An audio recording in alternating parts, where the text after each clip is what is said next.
Hello दोस्तों, Bihar police के math वाली क्लास में आप सभी को स्वागत है। मैथ बिहार पुलिस की वैकेंसी 21,391 वैकेंसी आ चुके हैं। तो हम इसको लगभग हमारे पास जो टाइम है वो है लगभग हमारे पास 8 महीना है। तो मैंने लिख रखा थंबनेल में कि जैसे कि आप लोग थंबनेल देख ही ले हो, क्रैक बिहार पुलिस इन 6 मंथ। मतलब कि 6 मंथ में आपकी पूरी की पूरी सिलेबस कवर हो जाएगी। फिर हम लोग मॉक टेस्ट करेंगे और बिल्कुल आपको बिहार पुलिस एकदम वर्दी के लिए एकदम पूरी तरह से तैयार कर देंगे। तो लगातार बने रहिए बिना वीडियो को स्किप किए हुए। तो चलिए हम लोग शुरू करते हैं। आजकल तो हमारी मैथ वाली क्लासेस में है कि वैसी संख्या जो साम तथा अभाज्य दोनों क्या ले। सबसे पहले मैथ की पार्ट 2 है। मतलब कि मैथ की पहली पार्ट मैंने डाल दिया है, उसके लिंक वीडियो के नीचे डिस्क्रिप्शन के टॉप पे डाल दिए हैं। तो जाइए उसको देखिए।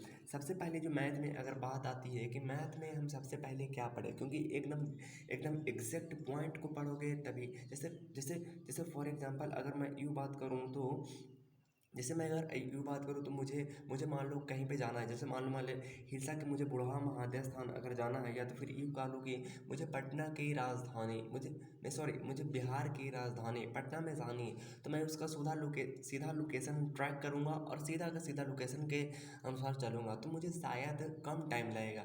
लेकिन मैं बिना टारगेट बनाए हुए अगर चलूँगा तो जो मिलेगा वो मैं पढ़ते रहूँगा। तो इससे हमारी नुकसान हो जाएगी और हम अपने मंजिल तक पहुँचने में बहुत ज़्यादा टाइम लगा देंगे। तो बिल्कुल इस तरह से नहीं करिएगा। बिल्कुल एकदम टारगेट, एकदम अपनी पॉइंट को एकदम क्लियर कर लीजिए कि मुझे ये इस बार क्रैक कर लेनी है। तो उसी के अनुसार सिलेबस आपको निकलेगा और बिल्कुल एकदम शार्प में आपको निकलेगा। तो चलिए हम शुरू करते हैं। सबसे पहले जो बात आती है कि सबसे पहले मैथ में जो बात आती है नंबर आती है। आज हम लोग पढ़ेंगे नंबर सिस्टम। इसको हम लोग क्या कहते हैं, नंबर सिस्टम कहते हैं। NUMBER, number SYSTEM। इसको क्या कहते हैं हम लोग, नंबर सिस्टम कहते हैं। तो बिल्कुल टेंशन मत लीजिएगा, मैं आपको क्लियर करवा ही के छोड़ूंगा।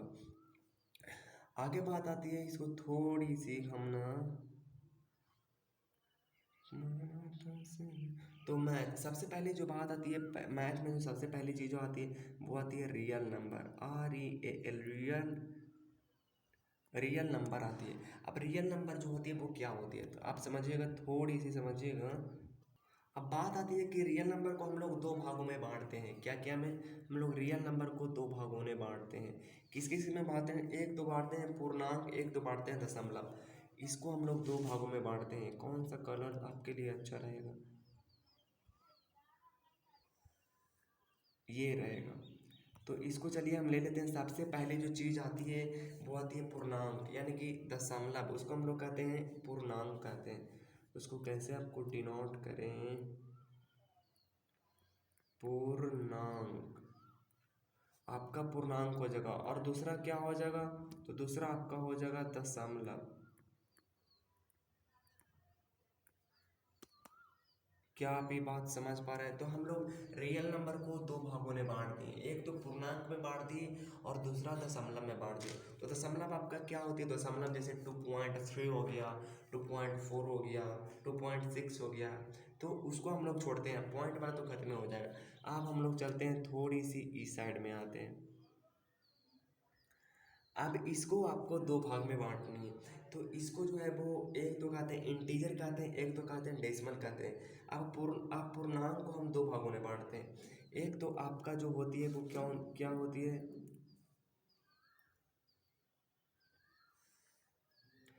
एक तो आपका जो होती है वो होती है, एक तो नकारात्मक होती है, मतलब कि निगेटिव होती है, निगेटिव इंटीजर। एक तो होती है पॉजिटिव इंटीजर।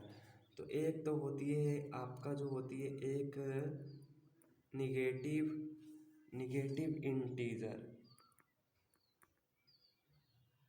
निगेटिव इंटीजर होती है। और दूसरा आपका होती है निगेटिव इंटीजर, और एक तो होती है positive integer. POSITIV, positive integer होती है।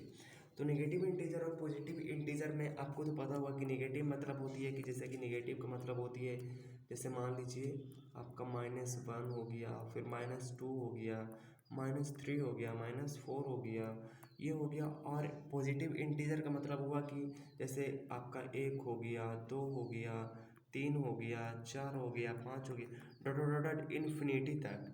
इन्फिनेटिव तक होगा, और ये भी आपका जो क्या होगा वो इन्फिनेटिव तक होगा।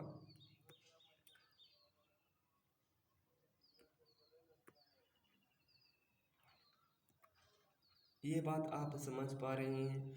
चलिए, अब वो तो हो गया। अब हम लोग निगेटिव को छोड़ देते हैं, निगेटिव में तो जाएंगे नहीं। अब आता है सकारात्मक में। सकारात्मक को फिर हम लोग दो भागों में बांटते हैं, एक तो था पूर्ण संख्या, एक तो था प्रकृत संख्या। अब हम लोग इसको भी दो भागों में बांटते हैं। आपका पॉजिटिव इंटीजर है उसको भी हम लोग दो भागों में बांटते हैं। उसको हम लोग दो भागों में बांटते हैं, तो इसको ऐसे करते हैं और इसको ऐसे करते हैं। आप जो है उसको हम लोग बांटते हैं दो भागों में, एक तो था पूर्ण संख्या, एक तो है प्राकृत संख्या। उसको हम लोग बोलते हैं प्राकृत संख्या।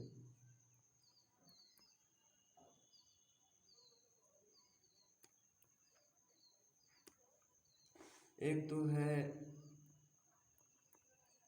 पूर्ण संख्या और दूसरा आपका जो है वो है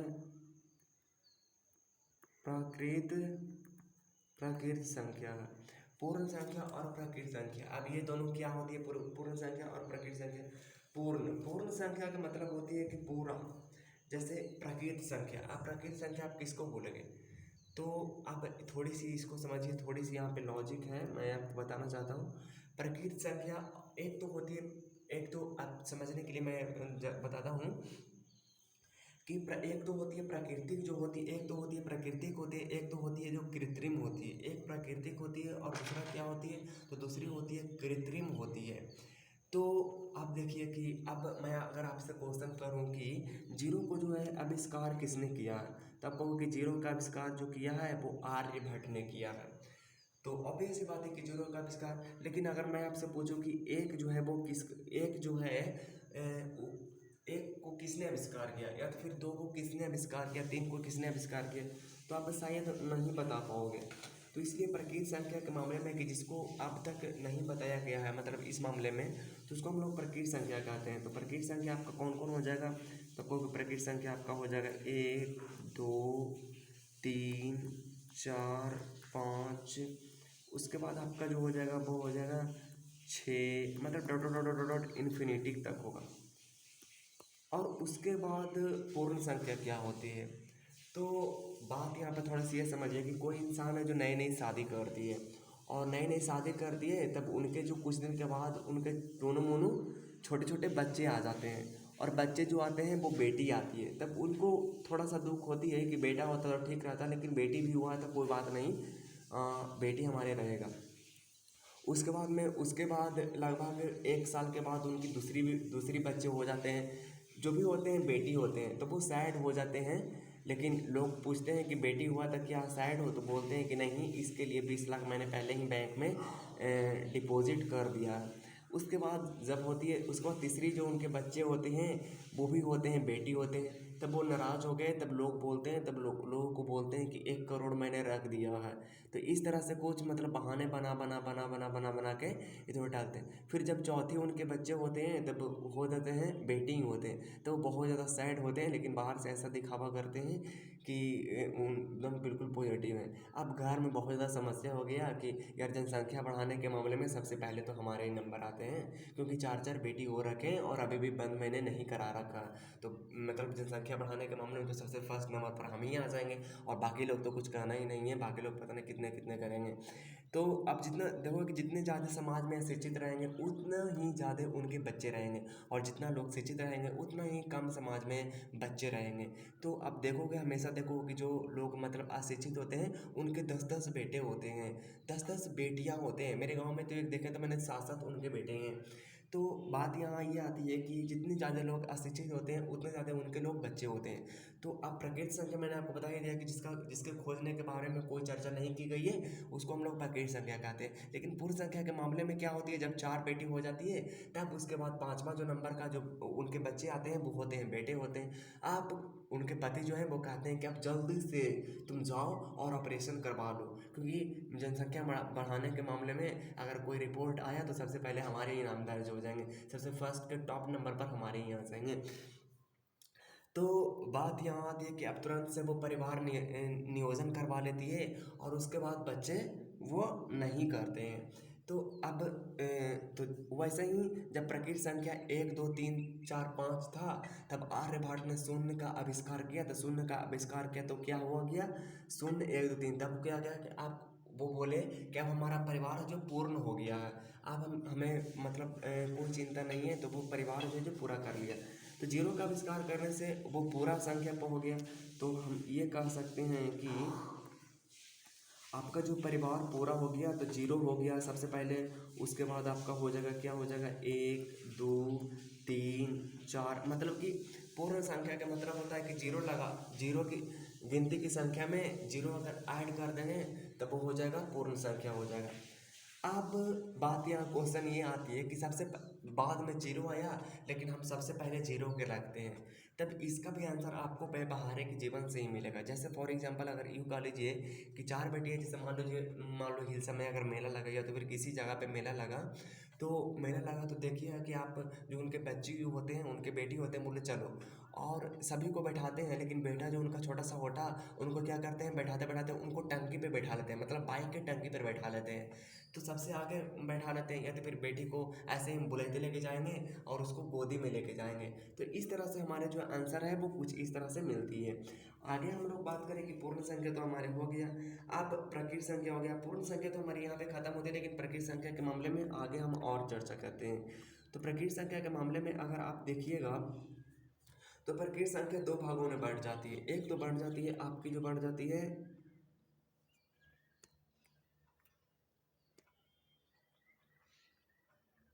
एक जो आपका जो बढ़ जाती है वो किस में बढ़ जाती है, तो एक जो आपका बढ़ जाती है वो अभाज्य संख्या में बढ़ जाती है, और एक तो भाज्य संख्या में बढ़ जाती है।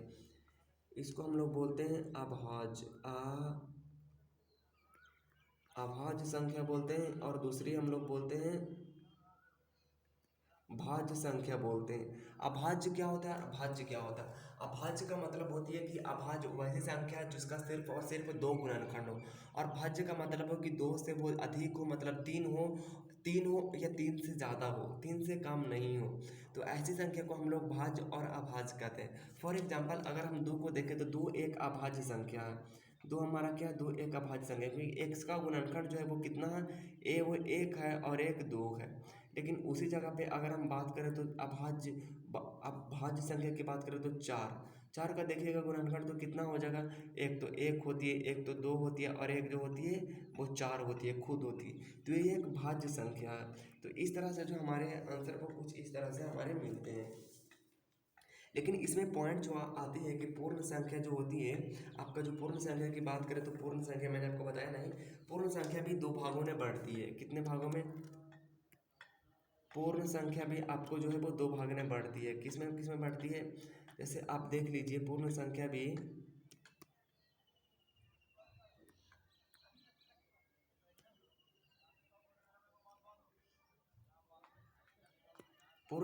दो भागों में बढ़ती है। कौन कौन बढ़ती है, एक तो बढ़ती है सम संख्या, एक तो बढ़ती है विषम संख्या में। सम संख्या में, और एक तो बढ़ती है विषम संख्या में। सम संख्या कौन होती है, जैसे सम संख्या दो हो गया, चार हो गया, छः हो गया। और विषम संख्या की बात करें तो वो हो गया तीन हो गया, एक तीन, तीन के बाद पाँच हो गया, पाँच के बाद सात हो गया, नौ नहीं होता है, 11 होता है, 11 के बाद 13 होती है, 13 के बाद 17 होती है, और 17 के बाद आपका जो होती है वो होती है 23 होती है, 19 होती है। तो कुछ इस तरह से विषम संख्या है। तो अगर हम बात करें कि एक एक क्या है, तो एक न तो अभाज्य संख्या है और न ही भाज्य संख्या है। तो इस मामले में आप बिल्कुल भी नहीं समझिएगा। इसको मैं यहाँ पे थोड़ी सी छोटा कर देता हूँ। आप इसको चाहें तो आप स्क्रीनशॉट ले सकते हैं। मैंने रियल नंबर का कुछ इस तरह से लिखा है। एंड जो पॉइंट वाली बात आती है, मैं यहाँ पे देखता हूँ आपको पॉइंट वाली जो बात आती है कि यहाँ तो ख़त्म हो रहा है, ये हमारी लिखी हुई चीज़ें कहाँ गई। एक की अगर हम बात करें तो एक तो नहीं सम संख्या है, और एक तो न तो भाज्य संख्या है और न ही अभाज्य संख्या है। दो की अगर बात करें तो दो एक अभाज्य संख्या है जो कि सबसे छोटी है। अभाज्य संख्या में और पहली संख्या, अभाज्य संख्या में आपका जो है वो सबसे छोटी संख्या कौन है, तो एक अभाज्य संख्या में सबसे छोटी संख्या दो है, सबसे पहली संख्या है, और सबसे पहली संख्या ये है। चार चार भाज्य संख्या है जो कि सबसे छोटी वैसी संख्या जो सम तथा भाज्य दोनों हो। वो वैसी संख्या, अच्छा एक क्वेश्चन आप पूछ सकते वैसी संख्या जो सम भी हो तथा अभाज्य भी हो, तो वो दो है। तो इस तरह से जो हमारा है आज का जो टॉपिक क्लियर हो जाए, आगे की बात हम लोग नेक्स्ट वीडियो में करेंगे। मेरे ख्याल से लंबा वीडियो ज़्यादा नहीं करना है, और इसको आप चाहे तो लिख सकते हैं। हिस्ट्री का मैंने क्लास ले रखा है, तो जाइए आप प्लेलिस्ट में मौजूद है। तो मुलाकात होगी नेक्स्ट वीडियो के नेक्स्ट चैप्टर में। तब तक के लिए ऑल द बेस्ट। जय हिंद, वंदे मातरम।